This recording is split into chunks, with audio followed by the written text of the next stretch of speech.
Christian gets exposed for his ignorance on his own scripture. Run the tape. Pay attention to the words that I'm saying, right?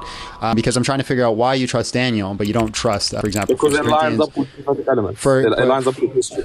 For example, where you don't trust where it says that Jesus created all things. Why is it that you hold one and not the other? Mitchell came in with $2, says circles are corrupted books. How surprising. Because if a prophecy matches historical attestation and historical timeline, it can't be corrupted, which gives me credibility and allows me to take that element as true, free from corruption. That's why I'm appealing to it. Can you actually now engage and actually go to Daniel or not? So if a prophecy aligns with history, how do you know it's not correlation too? That's another question I'd ask. How do I know it's not correlation? What do you mean correlation? Yeah. I don't actually ever use prophecy for any sort of argument because it's too easy to just correlate. Can you do with my argument? Or? But I'm testing your epistemology first. We're gonna go to Daniel. How hard is it for us to go to Daniel? How hard is that? Because I need to test your epistemology before we go to Daniel. How do you deal with correlation? What do you mean? You have to be more specific. What do you mean by correlation? For example, you can find a prophecy that talks about a great war that will happen, and then you just look at all the great wars that happen throughout history and then pick a specific one. How do you deal with correlation? I'm just going to make an inductive case that the prophetic elements specifically mentioned in Daniel are going to be very specific and in tune with what actually happened. Specifically mention how the fourth empire is going to be a larger empire, stronger than all the others, right. And historically that's what occurred.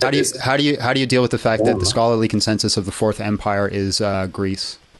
Or sorry, Medo-Persia and Greece. Wait. The scholarly consensus is who? The scholarly consensus is that the fourth empire is Greek. The minority consensus is that it's Rome. Wait. When Saint Cyril gives the consensus of the church, who does it say the fourth empire is? I don't know. No way. Oh my God. Saint Cyril gives the consensus of the church that the fourth empire is the Roman Empire, and also in Daniel 8 chapter. Right, but that's not the question I asked you. Big, you blundered. No, wait. Let me finish. I didn't blunder because I didn't appeal. Hold on. I didn't. Hold on. No, I'm not going to let you finish because you're saying I blundered. Oh my God, this is amazing.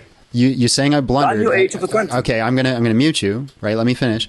You saying I blundered, and now you're trying to straw man what I said. You're appealing to church fathers. I didn't appeal to church fathers. I appealed to scholarship. Okay, good. I'll go to Daniel. Daniel 8, verse 20 and 21. So can you address the question? Can you address the question? All right, I'm going to move on. I appreciate your time. No, don't, don't do that. Can I finish my question then, please? Go ahead. Can you address my question where I said the scholarly consensus is that the fourth empire is the Greek Empire? No issue. I'm going to address it by going to Daniel, because in Daniel chapter 8, verse number 20 and 21, he specifically tells us who the second and the third kingdom is. And guess who he tells us? He tells us that the second is Medo-Persia and the third is Greece. Daniel says you're wrong. He doesn't say Greece. Okay, let's go to it. Let's go Daniel 2. Let's go Daniel 8, verse number 20. Let's go to it. But you're still not addressing the question. What do you do with the I just addressed it directly. I gave you Daniel. Okay, I appreciate your time. Are you really going to do this? Yes. Watch that. Boom. All right. Justin, hello, how are you? And just real quick, how old are you? Assalamu alaikum wa rahmatullahi wa barakatuh. As you guys have just seen, BigJonSteel couldn't actually deal with the argument and couldn't deal with the line of reasoning. And the reason for this is because I actually gave him scripture and I gave him historical reference that he couldn't actually address.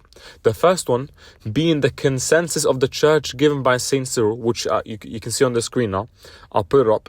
And the second one is that according to Daniel chapter 8 verse number 20 and Daniel chapter 8 verse number 21, he specifically identifies the second and the third as Medo-Persia and Greece, which he was scared and afraid to go to.